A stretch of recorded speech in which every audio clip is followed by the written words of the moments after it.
Hello, नमस्कार मैत्रिणींनो, स्वागत आहे तुमचं पुन्हा एकदा नवीन व्हिडिओमध्ये. तर आज मला केकची ऑर्डर होती आणि मी केक बनवलेला आहे. ते पाहू शकता तुम्ही.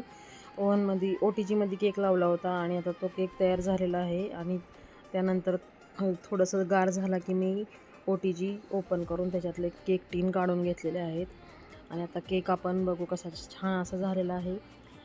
तर मला आज 2 ऑर्डर होत्या केकच्या. आणि ते पाहू शकता किती मस्त असा आपला केक तयार झालेला आहे. आता याचे मी म्हणजे 3 ह्याच्यामध्ये कट करून घेणार आणि नंतर आपण केक बनवणार आहोत. तर माझ्या व्हिडिओला नक्की तुम्ही सपोर्ट करा. प्लीज तुमच्या सपोर्टची खूप गरज आहे. इथे मी सुरीच्या साहाय्याने कट करून घेणार आहे. तर 3 लेयर कट करणार ह्याच्या. आणि हा 1 किलोचा केक बनणार आहे. अर्धा किलोचा म्हणजे तर कम्प्लिटली बरोबर 1 किलोचा केक बनणार आहे हा.